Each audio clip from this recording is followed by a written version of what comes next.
Flight में उड़ने के लिए तैयार, कमर की पेटी बांध लो, बिल्कुल तैयार हैं हम। बिल्कुल बेसिक से शुरू करके टॉप तक जाने के लिए। जब जागो तब सवेरा होता है, हर जगह पर लाइन मिलती है, हर जगह पर रास्ते खुले होते हैं, बस मात्र उस रास्ते को आपको चुनाव करके आगे बढ़ना होता है। सबके लिए मैं आपको पूरा एक रोड मैप दे रहा हूं। आप माइंड सेट जैसा मैं बताऊं उस तरह से माइंड सेट के साथ स्टडी करेंगे। आज ही समझ में आ जाएगा बिल्कुल जरूरी नहीं है। क्वेश्चंस आपसे बनने लगेंगे बिल्कुल जरूरी नहीं है। कंसेप्ट धीरे धीरे परिपक्व होते जाएंगे। पहले आप क्लास नोट्स जो हम क्वेश्चन बताते हैं, पहली स्टेज, यदि आपको वो समझ में आ रहे हैं तो तैयारी चल रही है। जय हिंद बच्चों। सबसे पहले तो आपका लक्ष्य 2.0 में बहुत बहुत वेलकम, बहुत बहुत स्वागत है। इस अद्भुत प्लेटफॉर्म पर हम आप सभी का स्वागत करते हैं। आप मन बना के आए हैं कि इस साल मुझे 12th के साथ जेई की तैयारी करना है। बिल्कुल अच्छे से मन बना लिया होगा आपने कि हमें 12th भी तैयारी करना है और जेई की तैयारी करना, और अभी तक हम पढ़ नहीं पाए हैं। बाद में हमने बैच ज्वाइन की है और अभी से क्या पूरा कंप्लीट हो पाएगा, बहुत सारे ख्याल मन में है। 11th का बोले पढ़ा नहीं है, 11th का क्या करें। 12th का क्या, 12th के साथ जेई संभव है, पॉसिबल है कि 12th बोर्ड एग्जाम भी देना है, बोर्ड के एग्जाम भी देना है, साथ में 12th भी मतलब 12th के साथ जेई भी करना है, मेंस भी करना है, एडवांस भी करना है, 11th भी बाकी है। बहुत सारे क्वेश्चन बहुत सारे क्वेश्चन भरे पड़े हैं। और इसके बाद आधा तो मन यहीं पर कि यार कैसे तैयारी होगी। फिर किसी ने बताया कि हाँ लक्ष्य बैच आप ज्वाइन कर लो, यहाँ से आप शुरू से स्टडी करोगे तो आप सिलेक्शन आप ले सकते हो, बिल्कुल ले सकते हो। क्या तरीका रहेगा आप हमारे पढ़ाने का और आपके पढ़ने का, ये दोनों बातें बहुत इंपॉर्टेंट रखती है, बहुत मायने रखती है कि हम जो पढ़ाएंगे वो और आप जैसा पढ़ेंगे वो। इन दोनों बातों में मतलब बोलते ना रेजोनेंस, मतलब हम में और आप में रेजोनेंस स्थापित होना चाहिए। उसके लिए सबसे पहले तो आपको हर टीचर को पूरी तरह से फॉलो करना पड़ेगा, क्योंकि आपके पास अब कोई उपाय नहीं है। अब आपके पास एक ही तरीका है कि आपके पास जितना टाइम है उसका मैक्सिमम टाइम आप स्टडी में देंगे। मतलब 8 से 12 घंटे आपके स्टडी अवर्स रहना चाहिए। मतलब आपको स्टडी और स्टडी यही करना है फुल टाइम। किस तरह से करना है, क्या करना है, 8 से 12 घंटे किस तरह से पढ़ना है। देखिए कुछ समय आपका स्कूल स्टडी अवर मतलब कितना आपका स्कूल का टाइम भी हो गया, उसमें कोचिंग का टाइम भी हुआ और आपके सेल्फ स्टडी का टाइम भी हुआ। 11 से 12 घंटे आपको रेगुलर देना है और उसमें कोई भी कोताही नहीं बरतना है, इधर उधर नहीं देखना है, जैसा बताते जाए उस तरह से करते जाना है। 11th कैसे कवर करेंगे, इस देखो बहुत सारे प्रश्न आपके मैं यहाँ कवर करूंगा। आप 11th के लिए क्या कर सकते हैं, आपको 12th के साथ 11th की स्टडी कैसे करना है, आपको मेंस की तैयारी कैसे करना है और आपको एडवांस की तैयारी कैसे करना है, इस सब के लिए मैं आपको पूरा एक रोड मैप दे रहा हूं। आप माइंड सेट जैसा मैं बताऊं उस तरह से माइंड सेट के साथ स्टडी करेंगे तो आपके लिए कोई दिक्कत नहीं आएगी, या कि स्मूथली, मतलब मैं बता रहा हूं आप मेंस और एडवांस तक आराम से पहुंचेंगे। बस जैसा जैसा हम बोले वैसा फॉलो करना है। दूसरी ये बात तो है ही, सब्जेक्ट में आपका इंटरेस्ट होगा, इसीलिए आपने मैथ्स लिया है, इसलिए आपने पीसीएम चुना है, क्योंकि आपको ये सब्जेक्ट पसंद है। और यदि पसंद है, यदि आपको इंटरेस्ट है तो बेटा फिर हो जाता है। यदि आप सब्जेक्ट जबरदस्ती पढ़ते हैं, कोई भी काम यदि आप ऐसा करते हैं कि यार मजा नहीं आ रहा, तो वो काम परफेक्ट नहीं होता। और जिस काम को आप पूरे एंजॉय के साथ करते हैं, टाइम भी मैनेज हो जाता है, कोर्स भी कवर हो जाता है, मतलब सब कुछ सफलता भी हाथ लग जाती है। मतलब पूरा मजा लेकर सभी सब्जेक्ट्स को आपको पढ़ना है, सबसे पहले ये ध्यान रखना है। और स्टडी में ही मतलब ऐसा बोझ नहीं लगना चाहिए, पढ़ाई बेटा बोझ नहीं लगना चाहिए। ऐसा नहीं लगे अरे यार इतना पढ़ना पड़ेगा, क्या दिन भर पढ़ता ही रहूं। बेटा पूरे जो आपको आगे भविष्य में मतलब फ्यूचर में यदि आपको पूरे अच्छे से सब चीज़ें लेना है, मतलब अच्छे मुकाम पे पहुंचना है, तो ये साल आपका कैरियर ईयर है। 12th ईयर को मैं कैरियर ईयर मानता हूं, क्योंकि यहीं से सारे लक्ष्य डिसाइड होते हैं, सारी बातें निर्धारित होती हैं। आगे का आपका फ्यूचर प्लान जो है ये साल ही बनाता है आपकी स्टडी के ऊपर। इसलिए ये साल आपके लिए केवल बहुत ज़्यादा इंपॉर्टेंट है, मात्र स्टडी के लिए, पढ़ाई के लिए। मतलब इस साल में आप पढ़ने के अलावा फिलहाल कुछ भी नहीं करने वाले हैं, सबसे अलग हो जाने वाले हैं। वैसे भी जो लोग आपको जानते हैं, आपको भला चाहते हैं, यदि आप स्टडी करेंगे और उनको टाइम नहीं देंगे तो उन्हें बुरा बिल्कुल नहीं लगेगा। उन्हें मालूम है कि बच्चा जो है कुछ अच्छा काम करने जा रहा है। अच्छा, जो लोग फालतू लोग हैं जो बोले तेरे पास तो टाइम नहीं है, तो मिलता नहीं है, बेटा वो लोग आपका अच्छा नहीं चाहते, आप उनकी तरफ ध्यान नहीं देंगे, मतलब भटकने से बचेंगे। तो पहली बात तो आप ये बिल्कुल कमर कस लो, मतलब अपनी फ्लाइट में उड़ने के लिए तैयार, कमर की पेटी बांध लो, बिल्कुल तैयार हैं हम, बिल्कुल बेसिक से शुरू करके टॉप तक जाने के लिए अच्छे से हम बिल्कुल तैयार हैं। इस मोटिवेशन के साथ, इस बात के साथ हम बात स्टार्ट करते हैं। हमारा लक्ष्य क्या है भाई? बैच का नाम ही लक्ष्य रखा। लक्ष्य रखा मतलब हमें पहले हमारा टारगेट मालूम हो, पहले हम हमारा टारगेट डिसाइड कर लें, टारगेट डिसाइड कर लें और फिर उसकी डायरेक्शन डिसाइड कर लें। मतलब करना क्या है, करना क्या है और कैसे करना है, क्या करना है, क्या करना है और कैसे करना है, ये दो बातें इंपॉर्टेंट है। एक तो क्या करना है, क्या करना है और कैसे करना है, ये दो मुद्दे की बात है। क्या करना है और कैसे करना है। अब क्या करना है ये भी हम आपको बताएंगे, कैसे करना है ये भी हम आपको बताएंगे। बाकी करना किसको पड़ेगा? आपको करना पड़ेगा। उसके लिए पहली बात सबसे पहली बात क्या होगा? टीचर पर विश्वास रखें। पहला तो यहां से शुरू करें कि अब तो आप बैच में आ ही गए हैं, अब तो आप बैच में आ ही गए हैं और आपके सामने टीचर हैं जो बढ़ा रहे हैं पहले से। कई सिलेक्शंस हुए हैं उन टीचर से, मतलब उन टीचर को अपने सब्जेक्ट की महारत तो है, मतलब वो टीचर्स आपके सब्जेक्ट के बारे में पूरा जानते तो हैं, मतलब आपको वो सब बताएंगे जो कि एग्जाम के लिए जरूरी है, ये भी बात कंफर्म है। हर उन क्वेश्चन की प्रैक्टिस करवाएंगे, वो कैसे क्वेश्चंस के टाइप बताएंगे, ऐसे कंसेप्ट बताएंगे जिससे कि आपका सिलेक्शन हो सके, क्योंकि हम भी उतना ही चाहते हैं आपका सिलेक्शन जितना आप चाहते हैं। कभी कभी तो हम ज़्यादा चाहते हैं, पर यदि आपकी भी ख्वाहिश हमारे बराबर हो जाती है, मतलब आप भी उस मतलब उतनी ख्वाहिश मन में रखते हैं, मन में जज्बा रखते हैं कि नहीं मुझे करना ही है, जब कहीं पहुंचने की एक वो होती है ना, मंजिल पहुंचने की मतलब बिल्कुल मन में लगन होती है ना, तो फिर इधर उधर कुछ नहीं दिखता, एक जुनून होता है। तब तक होता है जब तक कि वो मंजिल तक नहीं पहुंच पाए। मंजिल एक साथ कवर होती नहीं, स्टेप बाय स्टेप, मतलब रेगुलर बच्चा, रेगुलर व्यक्ति निरंतर प्रयास करता रहता है, आगे बढ़ता रहता है और तब तक नहीं रुकता जब तक मंजिल नहीं मिल जाती। जब तक मंजिल नहीं मिल जाती वो इधर उधर की बातों पे ध्यान नहीं देता, क्योंकि उसके मन में यही एक बात है ना कि यार मुझे लक्ष्य तक पहुंचना है। अब लक्ष्य आपका है जेई IIT कॉलेज। आपका लक्ष्य क्या है? लक्ष्य क्या है? लक्ष्य आपने तो एक ही बनाया है फिलहाल, IIT कॉलेज। मतलब IIT में एडमिशन आपने लक्ष्य बनाया है। अब कैसे होता है IIT, है ना, कैसे होता है IIT, मतलब क्या करना है ना, क्या करना है, कैसे होता है IIT में दो एग्जाम होती हैं, जेई मेंस और जेई एडवांस। जेई मेंस और जेई एडवांस। पहले अपन जेई मेंस की बात करेंगे, फिर एडवांस की बात करेंगे। जेई मेंस में दो पेपर होते हैं बेटा। जेई मेंस में आपको दो अटेम्प्ट मिलते हैं, दो अटेम्प्ट मिलते हैं आपको जेई मेंस में।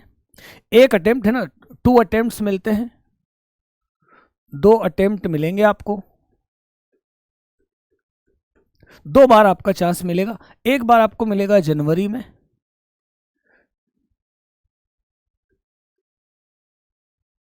एक बार आपको मिलेगा जनवरी में और एक बार आपको मिलेगा अप्रैल में। एक आपको जनवरी में मिलेगा अटेम्प्ट, पहला अटेम्प्ट जनवरी में होगा, लास्ट में होगा जनवरी में, और एक आपका अप्रैल में होगा। दो जगह पर जिसमें आपको दोनों बार अटेम्प्ट आप दे सकते हैं, 2 बार अटेम्प्ट दे सकते हैं। दोनों में जिसमें ज़्यादा मार्क्स आएंगे वो आपके कंसिडर किए जाएंगे, जिसमें ज़्यादा मार्क्स आएंगे, जिस पेपर में जनवरी में भी दिया आपने और अप्रैल में भी दिया, जिसमें ज़्यादा अंक आएंगे वो ही लिए जाएंगे, वो ही कंसीडर होंगे।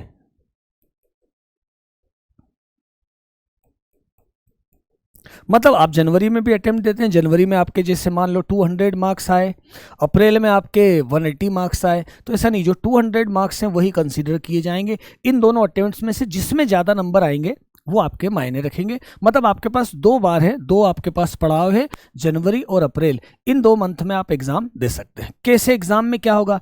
एग्जाम है ना, जेई मेंस का पेपर, जेई मेंस का पेपर। देखो बेटा, सबसे पहले तो 300 मार्क्स का होगा, कुल 300 अंक का होगा। अब 300 में से आपके दोनों पेपर जो होंगे 3 आवर के होंगे, 3 घंटे के पेपर होंगे, है ना। टोटल क्वेश्चन कितने हैं आप में से? 300 नंबर है। क्वेश्चन आपके हैं 25 है ना, प्रत्येक विषय में 25, प्रत्येक विषय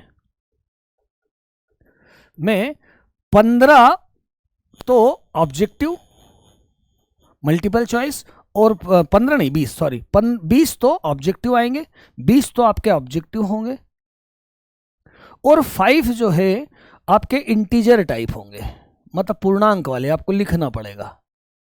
अब कोई ऑप्शन नहीं है, ये 25 मार्क्स 25 मार्क्स 25 क्वेश्चन तीनों सब्जेक्ट के होंगे। फिजिक्स में 25 क्वेश्चंस, 20 ऑब्जेक्टिव, 5 जो है इंटीजर टाइप, केमिस्ट्री में आपके 25 क्वेश्चंस और आपके मैथ्स में भी 25 क्वेश्चन, मतलब 25 और प्रत्येक प्रश्न के प्रत्येक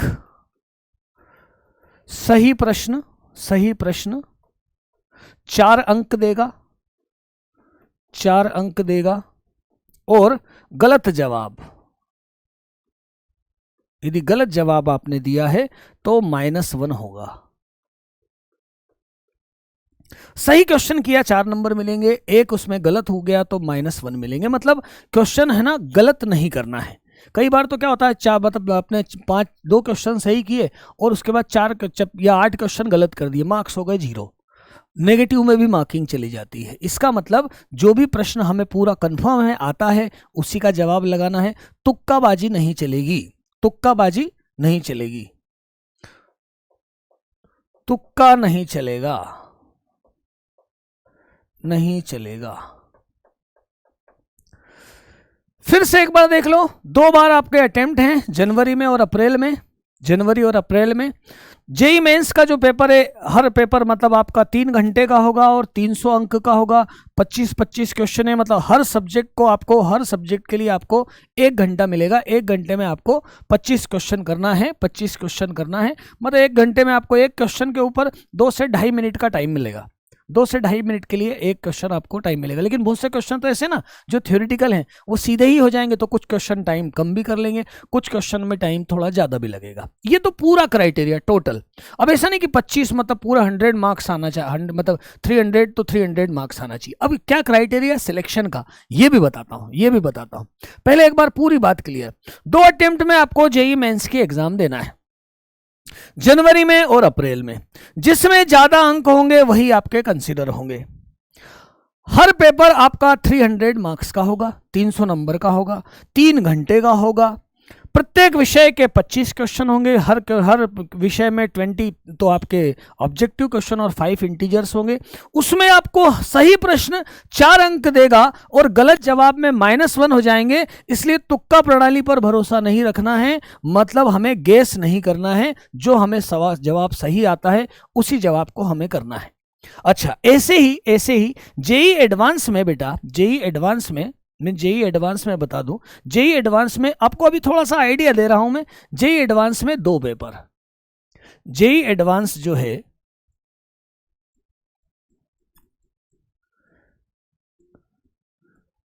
एडवांस में 2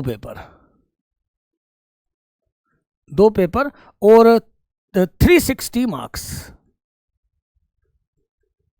2 पेपर होंगे, 360 मार्क्स होंगे। इसका क्राइटेरिया भी मैं आपको बताऊंगा, लेकिन जेईई एडवांस की बात बाद में। पहले तो हम मेंस पे ही रहेंगे, पहले हम बोर्ड एग्जाम और मेंस पर फोकस करेंगे, एडवांस की बात हम बाद में करेंगे, है ना। जेईई मेंस में फोकस करेंगे। तो हमें पहले तो हमें देखो यार क्या करना है, तो उसके लिए मतलब वहां पर क्या क्या होने वाला है, क्या क्या पूछा जाने वाला है, कैसे नंबर आने वाले हैं, सबसे पहले ये हमें मालूम होना चाहिए। तो हमें मालूम हो गया कि यार 2 बार मुझे मौका मिलेगा, 2 बार मौका मिलेगा। एक तो मेरी एग्जाम रहेगी उसके पहले मिलेगा, भाई आपकी बोर्ड एग्जाम होगी मार्च में होगी, उसके पहले जनवरी में मिलेगा। एक मौका मुझे अप्रैल में मिलेगा, है ना। और ऐसा क्वेश्चन ऐसा पेपर होने वाला है। समझ गए बात आप कि कैसे कैसे मार्किंग है, क्या क्या हो रहा है और किस तरह से होगा। अब इसके बाद प्रश्न ये आता है, मुझे यदि क्वालिफाई करना है, जेईई मेंस क्लियर करना है और एडवांस क्रैक करना है, तो मुझे कितने मार्क्स लाने की जरूरत है, मतलब इस 25 में से मैं कितने प्रश्न मिनिमम कर दूं तो मेरा सिलेक्शन हो जाएगा। या मैं अच्छे मुकाम पे पहुंच जाऊंगा, और यदि मुझे टॉप में आना है तो मुझे कितने मार्क्स चाहिए होंगे। इन दोनों की बात आती है ना, इसमें आता परसेंटाइल, मार्क्स और परसेंटाइल दोनों की बात होती है। तो किस तरह से होगा इसकी बात अपन करते हैं। इसकी बात करते हैं कि आपको क्वालिफिकेशन के लिए आवश्यक अंक क्या है। क्वालिफिकेशन बहुत इंपॉर्टेंट बात है। क्वालिफिकेशन के लिए आवश्यक अंक क्या है? देखो सबसे पहले मैं आपको बताऊं, क्वालिफिकेशन के लिए आपको देखो टोटल जो स्टूडेंट होते हैं, कुल विद्यार्थी तकरीबन 12 से 15 लाख बैठते हैं। इतने लोग एग्जाम देते हैं, 12 से 15 लाख बच्चे एग्जाम देते हैं बेटा, है ना। और मैं आपको बताऊं, इससे घबराओ मत कि अरे तो इतने सारे हो गए बेटा। 2 से 3% इसमें आप मान के चलो, इसमें आप मान के चलो, मतलब जो अभी तक का जो आंकड़ा देखा गया है 2 लाख, है ना, 1.5 से 2 लाख, 1.5 to 2 लाख स्टूडेंट जो होते हैं, विद्यार्थी अच्छी तैयारी करते हैं, सिस्टमेटिक जो तैयारी करते हैं वो इतने ही होते हैं। बस बहुत से बच्चे तो ऐसा होता है ना, 12th में हैं तो जेई मेंस भर रही हैं, पर 12th के लिए जेई मेंस के लिए अलग से तैयारी नहीं करी। वो सोच रहे हैं जो 12th में उसी के अनुसार एनसीईआरटी पढ़ के उससे जितना होगा हो जाएगा, बेटा वो नहीं कर पाते। मतलब आप ये मान के चलो जो सही तैयारी करने वाले हैं वो 1.5 से 2 लाख होते हैं। और यदि आपने इस बैच में आ गए हैं तो आप इनके अंदर आ गए हैं। अच्छा, आईआईटी में जो टोटल सीट होती है, आईआईटी में जो सीट होती है वो होती है तकरीबन 16,000 के तकरीबन सीट होती है। मतलब कितने सिलेक्शन होते हैं? 16,000 के लगभग सीट्स होती हैं।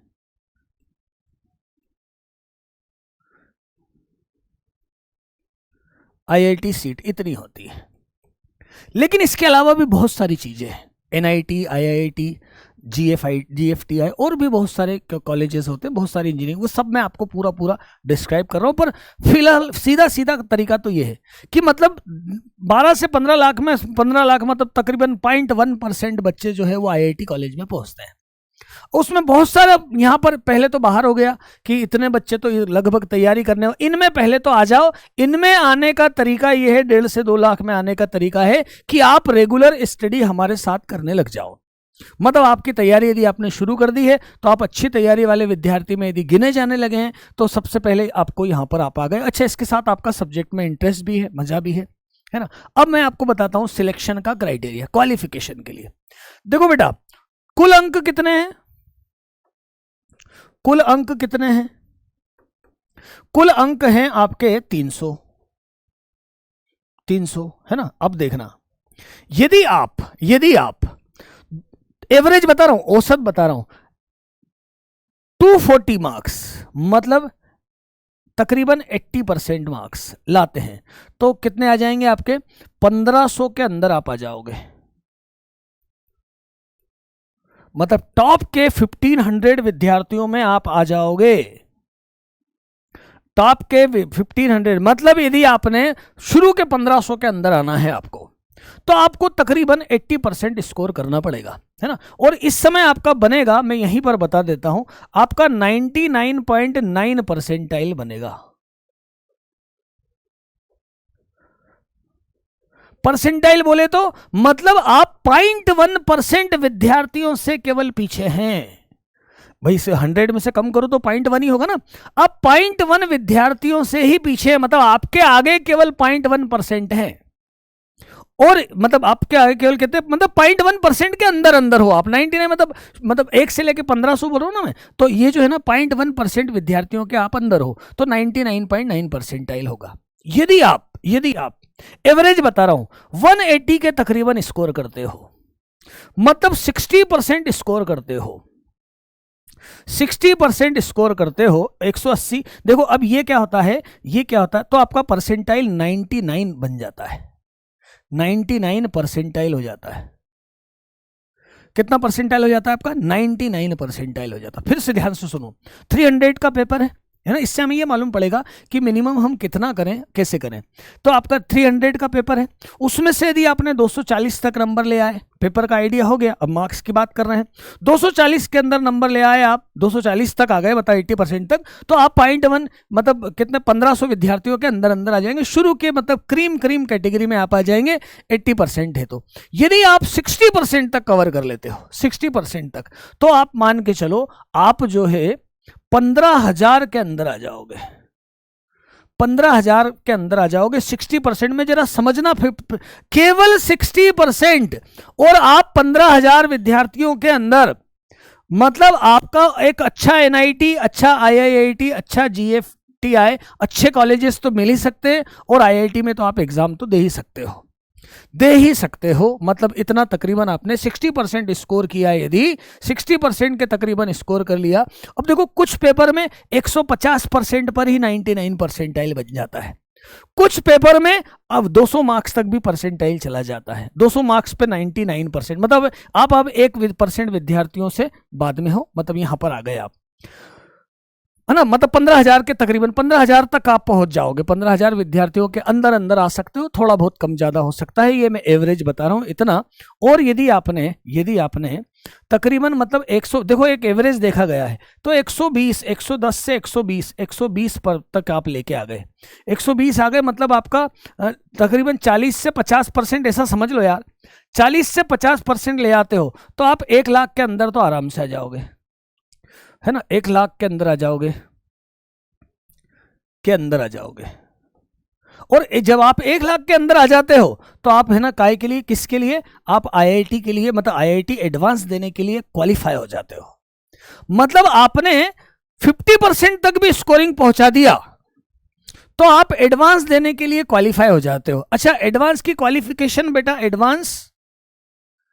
एडवांस एनआईटी, आईआईटी और एक जीएफटीआई, इन कॉलेजेस के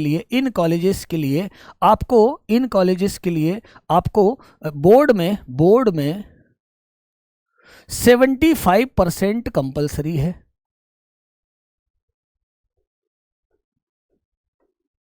पर यही कॉलेज नहीं बचते बेटा, इसके अलावा भी बहुत सारे अच्छे इंजीनियरिंग कॉलेजेस हैं, आपके स्टेट के गवर्नमेंट कॉलेजेस, बहुत सारे कॉलेजेस हैं जिसमें आपको इसकी ये रिक्वायरमेंट नहीं होती, मतलब 75। लेकिन यदि आपके 75% से कम है तो आपको ना तो आईआईटी में एडमिशन मिल सकता है, ना ही एनआईटी, और जो बड़े बड़े एनआईटी आईआईटी कॉलेज हैं वहां पर आपका एडमिशन नहीं हो सकता। लेकिन यदि आपका 75% से कम भी है, फिर कितने भी हैं, तो फिर भी ऐसा नहीं है कि बात यहां खत्म होती है। बात बेटा जीवन में कभी भी खत्म नहीं होती, जब जागो तब सवेरा होता है, हर जगह पर लाइन मिलती है, हर जगह पर रास्ते खुले होते हैं, बस मात्र उस रास्ते को आपको चुनाव करके आगे बढ़ना होता है। आप आगे तो कहीं से भी बढ़ सकते हो, कोई जरूरी नहीं है कि आप केवल आईआईटी में ही पहुंचे, पर हमारा लक्ष्य हमेशा ऊंचा होना चाहिए, हमारा लक्ष्य आईआईटी होना चाहिए। रिजल्ट के बारे में नहीं सोचना है, कंपटीशन के बारे में नहीं सोचना है, हमें हमारा 100% देना है, और यही हम कर सकते हैं। किसी से हमें तुलना करते हुए आगे नहीं बढ़ना है, हमें इतना करना है।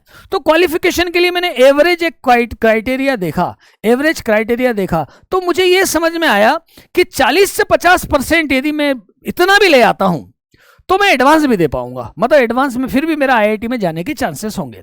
यदि मैं 60% बना देता हूं, मतलब 180 मार्क्स तक ले, 180 ज्यादा नहीं होता बेटा, 60%, 180 बना देता हूं। अब देखो ना, बोर्ड में आप 90 तक परसेंट बना लेते हो, लेकिन यहां पर आप केवल 60% तक, तो आप 15,000 के अंदर आ जाएंगे। मतलब आपको अच्छे कॉलेजेस तो यहां पर आराम से मिल जाएंगे, अच्छे, और आप आईआईटी एडवांस के लिए तो क्लियर हो ही जाओगे। मतलब आपका स्कोरिंग आपको 60% आपका टारगेट कम से कम एटलीस्ट होना चाहिए। वैसे अंक को तो ऐसा है, आप क्वेश्चंस मार्क करोगे, कितने मार्क्स आते हैं वो बात की बात है, आप अपना 100% दोगे। कभी कभी क्या होता है, कोई सेशन का जो पेपर होता है ना वो हार्ड होता है, तो वहां थोड़ी प्रॉब्लम आ जाती है, कोई सेशन आसान होता है, दोनों बातें, तो इस तरह से होता है। अब इसमें आपको मैं बताऊं कि अब कैसे, अब क्या मतलब अपना रोड मैप अपन देखें। ये तो क्वालिफिकेशन के अंक हो गए, क्वालिफिकेशन अंक हो गए, मार्क और परसेंटाइल बता दिया। अब मैं आपको यहां बता दूं, यहां पे आपको बता दूं, है ना, जेई मेंस में आप 1 लाख के अंदर आ गए, मतलब आपने तकरीबन, मतलब कितना, 50 से 60% आपने मार्क्स बना लिए, 50 से 60% मार्क्स बना लिए, आपको जेई मेंस आपने क्वालिफाई कर लिया। अब इसमें से एनआईटी, आईआईआईटी और जीएफआईटी, इसमें बेटा सीट होती है तकरीबन 40,000। मतलब यदि आप 1 लाख के अंदर आ गए तो आप यहां पे आपकी ये श्योरिटी नहीं हुई कि आपको ये कॉलेज मिल ही जाएगा, क्योंकि यार ये तो कितने 40,000 ही सीट है। आईआईटी एडवांस के लिए क्वालिफाई तो कितने बच्चे हो रहे हैं, तो मतलब यहाँ तो 1 लाख बच्चे क्वालिफाई हो रहे हैं, जबकि यहाँ पे सीट्स तो 40,000 ही हैं। पर फिर भी यदि आपने 60% बनाया, 180 के तकरीबन मार्क्स लाए और आप 15,000 के अंदर आ गए, तो 40,000 के अंदर तो आ ही गए, मतलब आपको ये कॉलेज तो मिल ही जाएगा। अब यहां पर जब आप 1 लाख लोग बच्चे एग्जाम देते हैं एडवांस की, तो उसमें से तकरीबन 16,000 बच्चे आईआईटीज में पहुंचते हैं, और जो बच्चे बचते हैं वो फिर भी दूसरे उनको अच्छे अच्छे कॉलेजेस मिल जाते हैं, कोई दिक्कत नहीं है। मतलब यदि आपने जेई मेंस अच्छे से क्रैक कर लिया। अच्छा, अब एक बात सुनो, जेई एडवांस फिलहाल के लिए भूल जाओ, आपका टारगेट जेई मेंस जनवरी अटेम्प्ट होना चाहिए। आपका टारगेट जेई मेंस जनवरी अटेम्प्ट होना चाहिए कि जनवरी में मैं जेई मेंस में 60% तक तो बना ही लूं, 60% तक तो बना ही लूं। उसके बाद यदि मान लो मैं जनवरी में इतना कर लेता हूं, तो मेरे पास फिर कितना, फरवरी, मार्च, अप्रैल, मतलब 3 महीने मिलते हैं एडवांस की तैयारी करने के लिए। तो फिर मैं एडवांस के ही क्वेश्चन करूंगा। मतलब फिलहाल मुझे जेई मेंस पे ही फोकस करना है। और जब हम जेई मेंस पे फोकस करते हैं, जेई मेंस के पीवाईक्यूज, जेई मेंस के स्तर के यदि हम हो जाते हैं और जब उसकी प्रैक्टिस करते जाते हैं, तो हमें मालूम ही नहीं पड़ता, ऑटोमेटिक हम जेई एडवांस के लायक हो जाते हैं। मतलब जिस बच्चे ने इधर 60% 70% कवर किया, मतलब उसने अपने कंसेप्ट तो बना लिए। अब वो जेई एडवांस के लिए केवल उसको अच्छे एडवांस लेवल के क्वेश्चंस, मतलब अच्छे अच्छे क्वेश्चंस की 2 से 3 महीने प्रैक्टिस बहुत अच्छे से करना है, वो आराम से जेई एडवांस क्रैक कर सकता है। ये जितना भी बताया मैंने, ये जनरल कैटेगरी के बच्चों के लिए है बेटा, और सब इसी पर सोच के चले। दूसरी कैटेगरी वाले बच्चे भी पहले से ऐसा नहीं सोचे कि मुझे तो कम % बनाना है। नहीं, आपका टारगेट यही रहना चाहिए, आपका टारगेट यही रहना चाहिए। ये मार्क्स की आपकी पूरी बात हो गई, ये मार्क्स के हिसाब से आपकी पूरी कि कितने कितने मार्क्स लाएंगे तो आपका सिलेक्शन होगा, वो बात आपकी पूरी यहां पर बिल्कुल कवर हो गई है कि एग्जाम कैसे होती है, तीनों बातें क्लियर हो गई। एग्जाम कौन कैसी कैसी होती है ये आपने देख लिया, पेपर कैसे होते हैं और पेपर में नंबर कैसे होते हैं, और फिर आपने ये देख लिया कि कितने विद्यार्थी बैठते हैं, क्या क्या तैयारी करते हैं, कितना % आता है, तो आपका मतलब कितना % आते हैं तो आपका सिलेक्शन हो जाता। देखो 80%, 99.9%, 60%, 99%, मतलब इतना तक स्कोर कर लेते हैं तो आप 15,000 के अंदर आ जाते हैं। 40 से 50%, जैसे पिछली बार देखा था 112 तक कट ऑफ गया था, 112 तक कट ऑफ गया था, मतलब वो बच्चे कहाँ पहुंचे थे एडवांस के लिए मतलब क्लियर हो गए थे, क्वालिफाई हो गए थे एडवांस के लिए, जिन्होंने 100, मतलब मैं बोल रहा हूँ ना, एवरेज 120 के ऊपर नंबर आ गए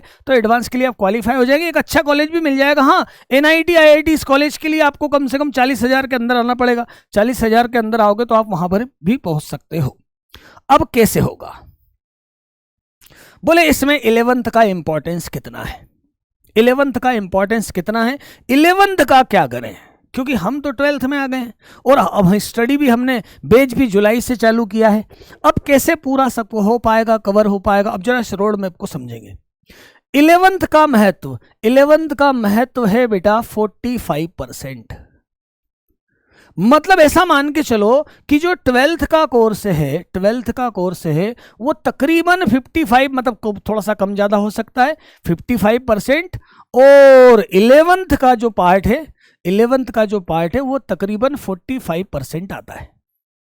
मतलब आपके टोटल क्वेश्चन कितने हैं, 25 प्रश्न, 25 प्रश्न हैं। 25 में से 12 से 13, हो सकता है 14 भी चले जाए, 12th के प्रश्न आते हैं, 12th के प्रश्न आते हैं, और 11 से 12 है ना, तकरीबन 11-12 है ना, या 11-12, यहां पर थोड़ा एक आध % ज्यादा ही होता है, ये कम होता है ना, 12 आपके किसके 11th के प्रश्न आते हैं। मैं ऐसा बोल सकता हूं, यहां 13-14 कर देता हूं। 13 से 14 प्रश्न 12th के आते हैं, 11 से 12 प्रश्न 11th के आते हैं। मतलब देखो ये कितना परसेंट हो गया, मतलब आपको है ना 60% के लिए कितने चाहिए, 60% मतलब 15 से 16 प्रश्न। मतलब 25 प्रश्नों में से यदि आपने 15 से 16 प्रश्न के सही जवाब दे दिए, आपका सिलेक्शन तय है, आपका सिलेक्शन तय है। इसको देख के तो हमें यही दिखता है कि यार ये तो 12th ही में यदि पढ़ाई कर लूँ ठीक से तो बहुत सारा कुछ कवर कर सकता हूँ। बोले 12th के कर लिया, थोड़ा तो 11th रहेगा ही, तो 12th का पार्ट हो गया तो मैं कवर कर सकता हूँ। बेटा ऐसा नहीं है, 12th के भी कुछ हिस्से के लिए, सबके लिए नहीं बोलूंगा मैं, कुछ पार्ट के लिए कुछ 11th के कंसेप्ट लगते हैं, तो 11th के कुछ कंसेप्ट हमें क्लियर करके चलना पड़ेंगे। कैसे करेंगे वो मैं आपको बताऊंगा। 12th के साथ 11th को कैसे कवर करेंगे वो मैं आपके साथ शेयर करूंगा, लेकिन हमें 11th पूरी तरह से छोड़ना नहीं है, पूरी तरह से छोड़ना नहीं है, ठीक बात है, क्योंकि 11th का अपना इंपॉर्टेंस 11 से 12 प्रश्न उसके आते हैं, और उसमें से कई प्रश्न कभी कभी क्या होता है कि ना बहुत एवरेज प्रश्न है। जेईई मेंस का लेवल आप देखोगे, जो यहाँ पर जो आपको पढ़ाया जाएगा, यदि अपने क्लास नोट्स के ही बराबर कवर कर लिया, क्लास नोट्स को ही पूरा कर लिया और साथ में डीपीपीज लगा ली, डीपीपी सॉल्व कर लिया, यदि उतना आपने कर लिया तो भी आपका सिलेक्शन में कोई प्रॉब्लम नहीं आता, आराम से बात हो जाती है, आराम से बात हो जाती है, और मैक्सिमम क्वेश्चन उसी में से आते हैं। मैं इसलिए बोल रहा हूं, मैंने शुरू में क्या बोला, सबसे पहले टीचर पे विश्वास करो। मतलब जितना आपको बताया जाए, जितना आपको बताया जाए लाइव क्लास में, आपको जो है नोट्स मिले उसको तो 100% कवर करना ही है। उसके बाद आपको डीपीपी सॉल्व करना है, डीपीपी जो दी जाएंगी आपको कुछ क्वेश्चंस, उसकी प्रैक्टिस करना है, और उसके बाद आपको टेस्ट पूरे देना है, जो भी हर वीक जो टेस्ट होंगे, टेस्ट कोई भी मिस नहीं करना है, इस बात का ध्यान रखना है, ये बातें आपको करना है। अब 11th का कैसे कवर करेंगे, है ना, महत्व कितना है वो तो बता दिया मैंने, 45%। अब इसको कैसे कवर करेंगे, कैसे कवर करेंगे। अभी आपकी स्थिति क्या है, अभी आपकी स्थिति 4 हो सकती हैं, पॉसिबल स्टेट बता रहा हूं मैं आपको। अभी इस समय आप क्या स्थिति में, इस समय आपकी पोजीशन क्या है। आपकी पोजीशन बेटा हो सकता है कि जो 11th का कोर्स है, 11th का कोर्स आपने 100% कर रखा है, आपने तकरीबन 50% कर रखा है, आपने तकरीबन 25% कर रखा है, और आपका 11th बर्बाद है। अब मैं ये पूछूंगा तो मैक्सिमम बच्चे इस कैटेगरी में आएंगे, अभी जो पढ़ना स्टार्ट कर रहे हैं वो मैक्सिमम बच्चे ऐसी कैटेगरी में आएंगे, या तो बोलेंगे सर 11 सपाट, जैसा जोक सपाट वैसे 11 सपाट, 11 कुछ नहीं आता, या फिर बोलेंगे हाँ थोड़ा बहुत आता है, थोड़ा बहुत आता है, बाकी हमें नहीं आता। ये तो बहुत कम बच्चे होंगे जो ऐसा बोलेंगे। अब ये सारे बच्चे जिनका 11th बर्बाद है, या 25% है, या 50% है, सब जेईई की तैयारी कर सकते हैं 12th के साथ जेईई की तैयारी कर सकते हैं। केवल तैयारी नहीं कर सकते हैं, है ना, तथा सिलेक्ट हो सकते हैं, इसकी पक्की बात बोल रहा हूं मैं। और कई बच्चे ऐसे हैं जिन कितने ही बच्चे आए, 11th बर्बाद था लेकिन उन्होंने पूरी बात सुनी, और वो सिलेक्ट हो गए, सिलेक्ट हो सकते हैं, हुए हैं ऐसे बच्चे। कई ऐसे बच्चे भी थे जिनका 11th बोले हमारा बहुत अच्छा था, लेकिन वो ओवर कॉन्फिडेंट रहे और 12th में इतना नहीं कर पाए, सिलेक्ट नहीं हुए। कई ऐसे बच्चे थे जिनका बिल्कुल 11th बर्बाद था, लेकिन उन्होंने मेहनत की, मतलब मन में जज्बा जगाया, जुनून जगाया, और उन्होंने हमारे साथ साथ मेहनत करी, तो वो 1 साल में आईआईटी उन्होंने क्रैक कर लिया। मतलब ये क्राइटेरिया कभी ना रखें आगे पीछे होने का कि यार उसने तो, बहुत से बच्चों ने तो जो पूरा 11th कर लिया होगा, तो यार वो जितना कर लेंगे मैं कर पाऊंगा क्या, ये दिमाग से निकाल दो। मतलब खुद की तुलना दूसरों से करना छोड़ दो। आपकी ग्रास्पिंग पावर बढ़ने के लिए बढ़ती जो है वो आपके विश्वास से भी बढ़ती है, और आपके वर्क से भी बढ़ती है, आपका सब्जेक्ट में इंटरेस्ट लेने से भी बढ़ते हैं। आप सब्जेक्ट में पूरा इंटरेस्ट ले रहे हो, पूरा फोकस कर रहे हो, आप इधर उधर डिस्ट्रैक्ट हुए बिना टीचर की पूरी बात सुन रहे हो, बराबर बातें, बराबर नोट्स बना रहे हो, मैं बताऊंगा आपको क्या क्या उसके लिए करना है, बराबर वर्क कर रहे हो, बराबर काम करते जा रहे हो, और कंटिन्यूअस कर रहे हो, इधर उधर देखे बिना, किसने क्या किया किसने, उसको नहीं फोकस कर रहे हो, आप अपनी स्टडी में लगे हो, पूरी बात सुनते जा रहे हो। जिसका भले ही 11th बर्बाद है और बात पूरी सुनता जा रहा है, तो सच मानो उसके लिए कोई दुविधा वाली बात नहीं है, मतलब उसका भविष्य 100% उज्जवल है, जो पूरा ईमानदार है अपने प्रति, अपनी पढ़ाई के प्रति। हाँ, आप खुद ही यदि धोखा दोगे, यदि अपने आप खुद ही धोखा दोगे तो बात गलत है। क्या बातें ध्यान रखना है उसके लिए मैं आपसे बात करता हूं, पर पहले अपन अपना जरा रोड मैप देख लें कि 12th के साथ 11th की तैयारी कैसे करेंगे। बहुत बढ़िया, 12th के साथ 11th की तैयारी कैसे करेंगे। बेटा ये आपका रोड मैप है, आपको ये आपका रोड मैप है। पहले सारणिक आव्यूह, फिर आपका कलन, फिर 3D वेक्टर प्रोबेबिलिटी। ये पूरा 12th का कोर्स है, ये पूरा 12th का कोर्स है, ये आपका पूरा रोड मैप है, पूरा 12th का कोर्स है, पूरा 12th का कोर्स है। अब देखें जरा किस तरह से हम स्टडी करने वाले हैं, किस तरह से हम स्टडी करने वाले हैं। सबसे पहले हम सारणिक और आव्यूह करेंगे। अब कैसे 12वीं 11th के साथ 12वीं के साथ 11th के लिए क्या करना है, 11th के लिए क्या करना है, वो दोनों बातें हम यहां पर डिस्कस करने जा रहे हैं। सबसे पहले सारणिक और आव्यूह। बेटा मैं रोड मैप यहीं पे तैयार कर देता हूं, यहीं पर आपको पूरा बता देता हूं, यहीं पर मैं आपको करेक्ट डेट से बताता हूं, करेक्ट डेट से बताता हूं ताकि आपके मन में कोई डाउट ना रहे। देखो सबसे पहले हमारी बैच चालू हो रही है 9 जुलाई से, 9 जुलाई से लेकर तो ये आएगा आपका 9 अगस्त, मतलब पूरा 1 महीना। आप समझ रहे हो, वीक में 4 क्लास लगेगी। मैं एक ही सब्जेक्ट की बात कर रहा हूं, मैं एक ही सब्जेक्ट की बात कर रहा हूं। 9 जुलाई से 9 अगस्त तक ये 2 चैप्टर चलने वाले हैं, सारणिक और आव्यूह। सिंपल चैप्टर है, सिंपल चैप्टर है, मतलब इसमें समझ लो दोनों में आपको 10-10 लेक्चर कम से कम मिलेंगे जब तक ये चैप्टर चलेंगे, जब तक ये चैप्टर चलेंगे। ये चैप्टर को रोज का रोज भी समझते जाओगे ना, रोज का रोज जो से बताया जा सब तो आपको समझ में आते जाएंगे, इससे कोई दिक्कत नहीं है।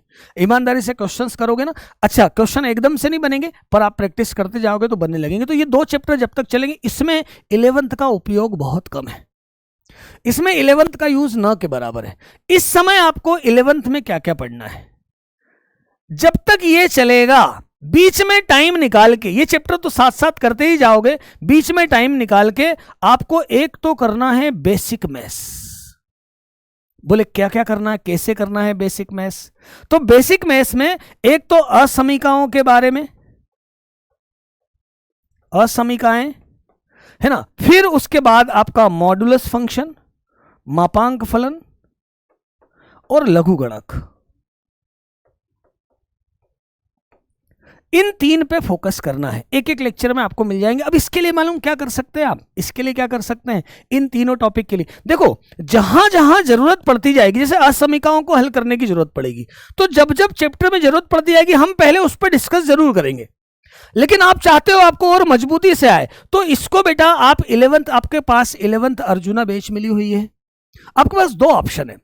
आप या तो उससे बेसिक मैथ्स में ये तीनों टॉपिक देख सकते हो, पर बोले उसमें लेक्चर बहुत ज्यादा है, बहुत स्लो है, तो आप मंजिल बेच से वो लेक्चर देख सकते हो। मंजिल बेच में 5 से 6 घंटे के अंदर ये पूरा पार्ट कवर हो गया है, मतलब मंजिल बेच का यदि आप लेक्चर ध्यान से देख लेते हो तो आपका ये पार्ट कवर हो जाता है। लेकिन यदि उसमें आपको कोई चीज हार्ड लगती है, वहां समझ में नहीं आती है, तो उसको आप अर्जुना बेच में जाके और उस टॉपिक को, पर्टिकुलर टॉपिक को लेक्चर सिलेक्ट कर लो, किस लेक्चर में वो टॉपिक है। थोड़ा सा स्मार्ट स्टडी करना है, हार्ड वर्क के साथ साथ स्मार्ट वर्क भी जरूरी है, तो वो टॉपिक्स आपको कवर करना है ना। बेसिक बेसिक चीज है, ज्यादा ऐसा नहीं कि बहुत डिटेल में है ना हाई फाई क्वेश्चन से, नहीं नहीं ऐसा नहीं। असमीकाएं हल करते आने लग जाए, आपको वेवी करो मेथड आ जाए, आपको मॉडुलस की जानकारी हो जाए, आपको लॉग की प्रॉपर्टीज पूरी आ जाए और क्या क्या उसमें खास खास है वो अच्छा मैं साथ साथ में बताता भी जाऊंगा। लेकिन बिल्कुल अनजान मत बनना, थोड़ा सा इसकी स्टडी करके रखना और इसके साथ साथ वर्ग समीकरण पढ़ के रखना। तो इस एक महीने में जब तक मैं आपको डिटर्मिनेंट और मैट्रिक्स पढ़ाऊंगा, आपको ये बेसिक मैथ्स और क्वाड्रेटिक की जानकारी ले लेना है, उसका बेसिक सीख लेना है। मैं एक्सपर्टीज की बात नहीं कर रहा हूं कि आप एक्सपर्ट ही हो जाएं, उसमें भी टॉपिक बराबर बताए गए कौन कौन से इंपॉर्टेंट। मैं बोल रहा हूं ना, मंजिल बैच का आपने 6 घंटे, जैसे इसके बीच में आपको 4 दिन का लेक्चर है, एक दिन आपको बीच में टाइम मिला, आपने मंजिल बैच वाला लेक्चर लगा लिया, कौन सा, बेसिक मैथ्स का, और उसमें से जो जो इंपॉर्टेंट मिलता गया आप नोट कर देगा। बेसिक मैथ्स में कहीं पर बीच में प्रॉब्लम आ गई कि यार ये तो बहुत फास्ट हो गया, जल्दी निकल गया, तो उस पर्टिकुलर पार्ट को अर्जुना बैच भी आपको फ्री मिली बेटा, पूरी फैसिलिटीज हैं आपके, आप उसमें से देख सकते हो, उसमें से देख सकते हो। ऐसे 11th का ये वाले टॉपिक आपको कवर करना है। अब कलन बेटा सबसे बड़ा टॉपिक है। कलन देखो कब तक चलेगा मैं आपको बताऊं, कलन कब तक चलेगा मैं आपको बताऊं, कलन आपका कब तक चलने वाला है मैं आपको बताऊं। पहले कलन जो है आपका 11 जुलाई से चालू, 11 अगस्त से चालू होगा, 11 अगस्त से चालू होगा, है ना। यहां पर मैं 2 पार्ट कर देता हूं। 11 अगस्त से चालू होगा,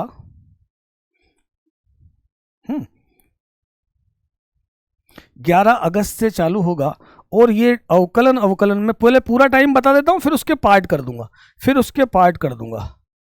और यही पार्ट आपका 19 नवंबर तक चलेगा। 11 अगस्त से 19 नवंबर तक चलेगा। आप सोचो जरा कितना टाइम है, अगस्त, सितंबर, अक्टूबर, नवंबर, मतलब तकरीबन आपके पास सितंबर, अक्टूबर, नवंबर, तकरीबन आपके पास 4 महीने हैं, मतलब 3 महीने, 3 मंथ में आपको ये कलन वाला टॉपिक पूरा करवाया जाएगा। इस समय आपको 11th का क्या क्या पार्ट करना है, इस समय आपको 11th का क्या क्या पार्ट करना है वो मैं आपको बताता हूं, और फिर आपका 12 दिसंबर तक में आपका 13 दिसंबर तक में आपका पूरा कोर्स हो जाएगा। मतलब ये वाला जो पार्ट है आपका कितना 19 नवंबर से लेके तो 13 दिसंबर तक में बात आपकी कंप्लीट हो जाएगी, है ना। अब कलन में क्या क्या आने वाला है, कलन क्या है भाई, वो एक टॉपिक तो क्लियर हो गया, और उसके साथ 11th का क्या पढ़ना है, 11th का क्या पढ़ना है ये भी क्लियर हो गया है, ये भी क्लियर हो गया है, 11th का भी क्लियर हो गया है, और दोनों बातें क्लियर हो गई है, दोनों बातें क्लियर हो गई है। अब कलन इसके बारे में थोड़ी सी बात कर लें अपन, है ना, इसके बारे में थोड़ी सी बात कर लें, इसके बारे में थोड़ी सी बात कर लें।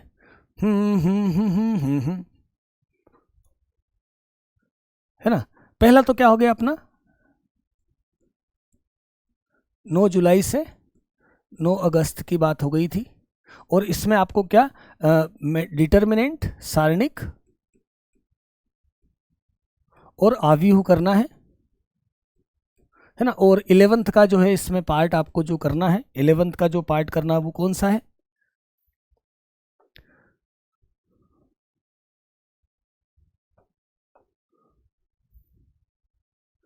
इलेवेंथ का पार्ट आपको करना है बेसिक मैथ्स वाला पार्ट करना है, और क्वाड्रेटिक वाला पार्ट करना है। ये मैंने दोनों लिख दिया, इतना आपको पहले यहां तक निपटा लेना है। मतलब आपका समझ लो कि यहां पर आपका 20% कार्यक्रम पूरा हो जाएगा। फिर अब कलन में देखो क्या क्या आता है, कलन में आता है संबंध फलन,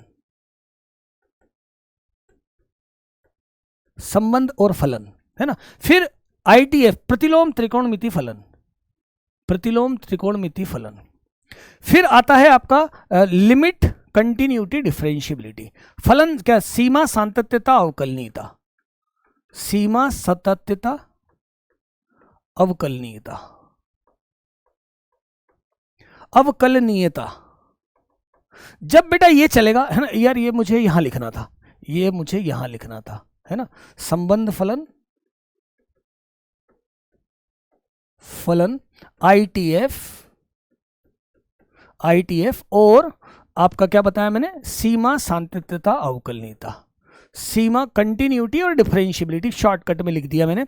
जब तक ये पार्ट चलेगा, ये भी पार्ट आपका 102 महीने चलेगा भाई। पूरा ये पार्ट तो कब से कब तक चलने वाला है, 9 अगस्त से लेकर, ये जो पूरा कलन है, जो पूरा कलन है ये 9 अगस्त से लेकर 9 अगस्त से लेकर कब तक चलने वाला है, कब तक चलने वाला है, 19 नवंबर तक चलने वाला है।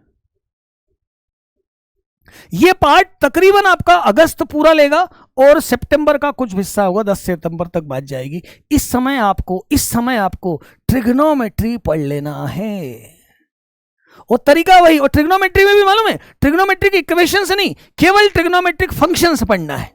और इसके लिए भी तरीका, बेस्ट तरीका, मंजिल बेच का आप एक लेक्चर देख लो, आपको ट्रिग्नोमेट्री के बेसिक फॉर्मुलेज वगैरह सब क्लियर हो जाएंगे, है ना। बहुत डेप्थ में नहीं जाना, पर पहले ट्रिग्नोमेट्री के सारे फॉर्मूले कैसे कैसे अप्लाई होते हैं, कौन से क्वेश्चंस आए हैं, आपको मंजिल बेच में इससे पूरा मिल जाएगा। तो ट्रिग्नोमेट्री और सीक्वेंस एंड सीरीज, अनुक्रम तथा श्रेणी, APGP, इन दो की जानकारी ले लेना है, इन दो की जानकारी ले लेना है। फिर इसके बाद आपका आएगा, आपका अवकलन, अवकलन, समाकलन, ये दो पार्ट आएंगे। अवकलन में अवकलन के अनुप्रयोग भी आ जाएगा, अवकलन आएगा, अवकलन के अनुप्रयोग आएगा। समाकलन में आपका ये आपका इसमें अवकलन, अवकलन के अनुप्रयोग के अनुप्रयोग, समाकलन, समाकलन में निश्चित तीन पार्ट आएंगे, निश्चित समाकलन, अनिश्चित समाकलन,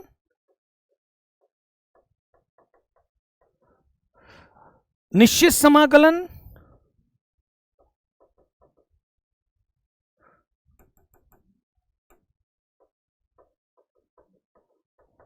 और क्षेत्रफल, ये तीन पार्ट आएंगे। और एक और लिख देता हूं, अवकलन के मतलब आपका अवकल समीकरण भी आ जाएगा, जो आपका अक्टूबर नवंबर में कंप्लीट होगा, सितंबर में शुरू होगा, अक्टूबर नवंबर में कंप्लीट होगा। जब ये पल चले तब आपको बेटा निर्देशांक ज्यामिति पढ़ना है।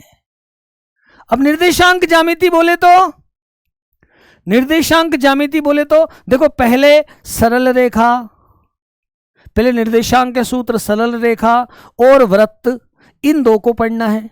इस समय निर्देशांक ज्यामिति पढ़ना है, जितना वही वाले मंजिल बेस उससे देखकर कैसे कैसे 11th पढ़ना।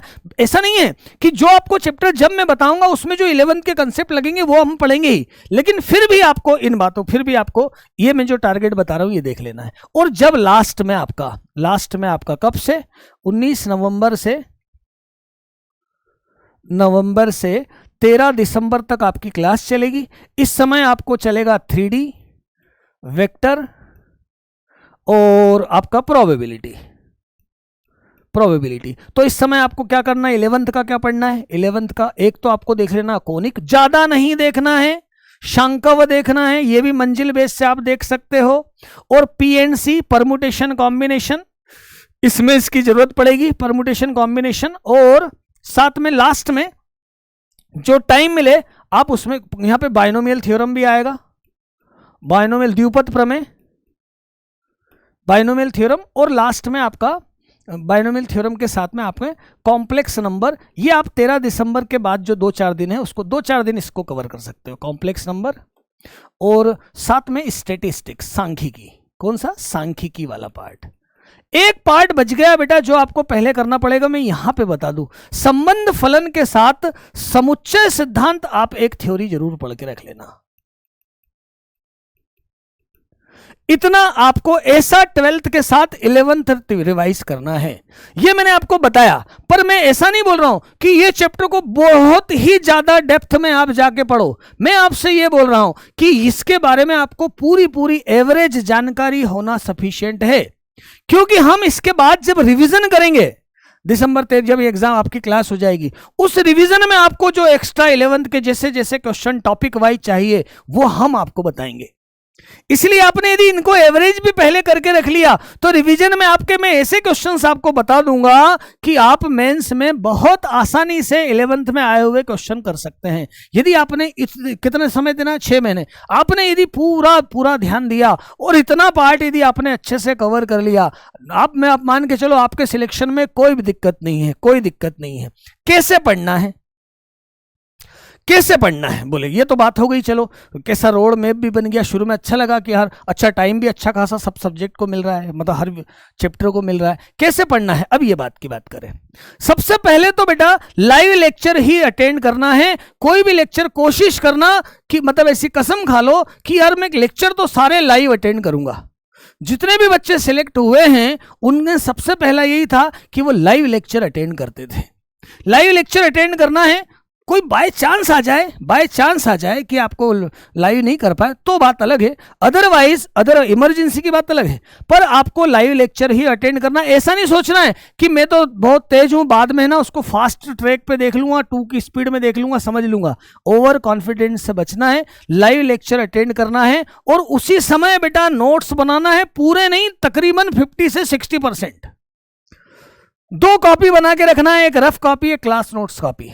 क्लास नोट्स कॉपी में सारे कंसेप्ट लिखते जाना है, इंपॉर्टेंट क्वेश्चन लिखते जाना है। रफ कॉपी में जो क्वेश्चन आपको बोर्ड पे दिया जाए आपको साथ साथ में कॉपी पेन चलाना है, फालतू की स्पैमिंग और इधर उधर की बातों से बचना है और पूरे अपने क्वेश्चंस करते जाना है, प्रैक्टिस उसमें करते जाना है। जो आपको यहाँ पर पोल दिए जाए तो क्वेश्चन, सारे क्वेश्चंस का सही जवाब देने की कोशिश करना है, सही जवाब देने की कोशिश करना है। बैकलॉग नहीं होने देना है। बैकलॉग सबसे बड़ी बीमारी एक वायरस है जो आपको खा जाएगा, है ना। आप 4 दिन बाद बोलेंगे और आप फिर बोलेंगे सर मेरा बैकलॉग हो गया, क्या करूं। देखो यार, हम तो कुछ भी हम तो बता ही देंगे कि उससे वो लाइव डायरेक्ट लेक्चर अटेंड कर ले, वो कर ले, लेकिन आपका मन जानता है, आपका दिल जानता है कि बैकलॉग हुआ तो मैंने गलत काम मुझसे हुआ है, तो बैकलॉग नहीं होने देना है। होमवर्क रोज का रोज करना है। देखो भाई, जब आपको डीपीपीज मिलेगी तो ऐसा जरूरी नहीं कि जिस दिन आपको बोला उस दिन जो डीपीपी आप उसी दिन सॉल्व करो। आप डीपीपी को एक दिन डिले करके रखना, मतलब आपका कोई टॉपिक कंप्लीट हो तो उसके 2 दिन बाद तक सारी डीपीपी सॉल्व हो जाना चाहिए पूरा तरह से उसकी, क्योंकि 2 दिन के अंदर नया चैप्टर भी अपना परवान पे आ जाएगा, मतलब उसमें भी टिपिकल कंसेप्ट आना शुरू हो जाएंगे। तो कोई नया चैप्टर चालू हो उसके शुरू में कुछ डीपीपीज वगैरह क्वेश्चन बचे हैं तो वो कर लेना है। होमवर्क टाइम से करना है और डाउट बिल्कुल तुरंत सॉल्व करना है। भाई पीयर टू पीयर डाउट भी हो सकते हैं, आपको एसएमईज भी बता सकते हैं, मैं भी बता सकता हूं। तो ये अपने डाउट्स क्लियर करने पे पूरा फोकस करना है। डाउट क्लियर करने में क्या होता है, हमारे बहुत सारे कंसेप्ट हमसे क्लियर होते हैं। हमें नहीं आ रहा है, क्वेश्चन नहीं आ रहा और एकदम क्लिक हुआ, अच्छा ये ऐसे, फिर वो याद रहता है, तो इस पर भी आपको ध्यान देना है। ये 5 स्टेप्स का ध्यान रखेंगे, इस तरह से आप पढ़ेंगे। अब आपको सावधानियां क्या करना है, खुद पर और टीचर पर दोनों पर भरोसा करना है। खुद पर भी पूरा बिलीव होना चाहिए, खुद पर ही बिलीव नहीं हुआ तो आदमी कुछ कर ही नहीं सकता। खुद से ही नर्वस है, अरे यार मैं क्या कर पाऊंगा, इतना कंपटीशन है, मैं तो नर्वस हो रहा हूं, कैसे पढ़ूंगा, क्या करूंगा, उसका कुछ नहीं हो सकता। खुद आत्मविश्वास से भरपूर, मन के हारे हार, मन के जीते जीत। तुमने ठान लिया तो हो जाएगा, तुमने ठान लिया हो जाएगा। हारता वो है जो मान लेता है और जीतता वो है जो ठान लेता है। तो बिल्कुल हमें हमारे जुनून को, जज्बे को कम नहीं होने देना है। भले कुछ टॉपिक मिस हो, कुछ चीजें समझ में नहीं आए, क्वेश्चंस नहीं हो, हमें लगे रहना है, हमें लगे रहना। तुमको मालूम है बाय हुक और क्रुक किसी भी तरह से मैं ये कर ही लूंगा। भटकने से बचें, डिस्ट्रैक्शन बेटा बहुत तरीके से होगी। सोशल मीडिया सबसे पहले दूर हो जाओ, नेगेटिव लोगों से दूर हो जाओ, कौन क्या बोलता है दुनियादारी थोड़ी सी छोड़ दो, अपने अंदर अपने में सीमित हो जाओ और अपने को अपने रूम में बिल्कुल बंद कर लो थोड़ी देर। एक तरह से तपस्या करने जा रहे हो, आपकी साधना है और आपके पास टाइम बहुत कम है। आपके पास 8 से 12 घंटे रोज आपको देना है, 12 घंटे रोज देना है। कोई ऐसा टाइम टेबल नहीं है, देना है। भाई आप उस समय जैसे समझो 3-4 घंटे तो बोले स्कूल में चले गए। अब उस स्कूल में आपको जब जब बीच में टाइम मिले तब आप डीपीपीज लगा लो। स्मार्ट वर्क ऐसा होता है कि वहां बीच में टाइम मिला तो वो वहां की डीपीपी थी, चलो मैं डीपीपी सॉल्व कर लेता हूं, है ना। कोई कंसेप्ट देख ले। टाइम का यूज करना, टाइम मैनेजमेंट बहुत इंपॉर्टेंट है।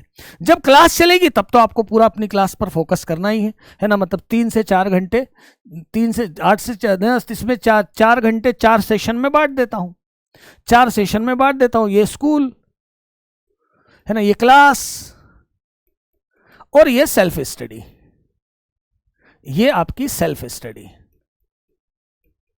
बस इस तरह से डिवाइड कर लो, इस तरह से डिवाइड कर लो। और इसमें ये जो सेल्फ स्टडी है ये हमेशा होती रहे, ये हमेशा होती रहे। हमेशा अपने आप को तैयार करते रहो, कहां कहां क्या क्या बचा है मेरा, कौन सा टॉपिक नहीं आया। और अच्छे पढ़ने वाले बच्चे आपके दोस्त हैं तो एक दूसरे से मतलब क्वेश्चंस की डिस्कस भी करो। ऐसा भी मत सोचो कि यार वो सारे क्वेश्चंस कर लेता मैं नहीं कर सकता। मतलब अपनी आपकी किसी से तुलना तो करना ही नहीं, कंपैरिजन तो करना ही नहीं। अपना रास्ता है, अपनी मंजिल है, हमें चलना है, किसी दूसरे से कंपैरिजन करने की जरूरत नहीं है। तुलना करने वाला कभी आगे नहीं बढ़ता। जो सेल्फ जजमेंट करने वाला होता है, जो स्वयं को एनालिसिस करता रहता है अपने आप से, मैंने कल तक मुझे कितना आया था, आज कितना आया है। जब रात को सोने गया तो मुझे ये ध्यान आया कि मैंने दिन भर में क्या किया है, सेटिस्फेक्शन है कि नहीं है। यदि सुबह उठा तो मुझे सबसे पहला ख्याल आया कि आज दिन भर में मुझे क्या क्या करना है। ऐसा बिल्कुल ब्रेन में तो स्टडी हमेशा चलती रहना चाहिए, दिमाग तो हमेशा वर्क करते रहना चाहिए। ये बहुत इंपॉर्टेंट है बात बेटा। फालतू ज्ञान ना लेना है ना देना है। लेना कैसे, किसी ने बोला अरे उस बच्चे का तो ऐसा सिलेक्शन हुआ था, अरे आईआईटी में सिलेक्शन होता, आपसे लोग आके बहुत सारी बातें करेंगे, बहुत सारे आपके सोशल मीडिया पे रील्स, आपको एक से एक ज्ञान मिलेगा, अलग अलग 4 घंटे में कोर्स, 3 घंटे में कोर्स, ऐसी बहुत सारी बातें मिलेगी, उस सब से बचना है और ज्ञान देना भी नहीं है। सर ये नहीं पढ़ाया आपने, ये रह गया, वो नहीं बताया, है ना, वहां तो ऐसा हुआ है, यहां तो ऐसा हुआ है, ये सब में पढ़ोगे तो कुछ नहीं कर पाओगे। आ गए हो ना, ओखली में सिर दे दिया है, क्लास में आ गए हो ना, अब पूरा हमको सुनना है, हमें जो हम आपको बताते जाएं उसको फॉलो करना है, बिल्कुल अंधभक्त होकर फॉलो करना है, आगे बढ़ाते जाना है, मतलब फालतू ज्ञान न लेना है न देना है। ऐसे ये बिल्कुल इससे आज ही समझ में आ जाएगा, बिल्कुल जरूरी नहीं है। क्वेश्चंस आपसे बनने लगेंगे, बिल्कुल जरूरी नहीं है। कंसेप्ट धीरे धीरे परिपक्व होते जाएंगे। पहले आप क्लास नोट्स जो हम क्वेश्चन बताते हैं, पहली स्टेज, यदि आपको वो समझ में आ रहे हैं तो तैयारी चल रही है, पहली बात। फिर आप डीपीपीस लगाते, कोई क्वेश्चन आपसे नहीं बनता है, लेकिन आप सॉल्यूशन देखते हो तो क्वेश्चन आपसे बन जाता है, आपका काम हो गया, आपका काम हो गया। मतलब इन बातों का आप ध्यान रखोगे, इन बातों का ध्यान रखोगे तो आपके स्वयं से फिर धीरे धीरे प्रश्न बनने लगेंगे, आप एक ऐसे मुकाम पे पहुंच जाओगे जहां से आपका लक्ष्य आईआईटी जो है वो बिल्कुल क्रैक हो जाएगा, वो बिल्कुल क्रैक हो जाएगा। आपका लक्ष्य आईआईटी जो है वो बिल्कुल क्रैक हो जाएगा यदि इस सीक्वेंस में आप बढ़ते रहोगे तो। बेटा मैंने आपको सारी बातें बता दी, सारी बातें बता दी जो जो आपके लिए आवश्यक थी। बस इस हिसाब से माइंड सेट करना है, खुद पर भरोसा रखना है। ये जो 6 महीने हैं इसको मिसयूज नहीं करना है, पूरी तरह से इसका उपयोग करना है, पूरी तरह से इसका उपयोग करना है और आगे बढ़ना है। अभी के लिए इतना ही। All the best, thank you all, मिलते हैं क्लास में। जय हिंद।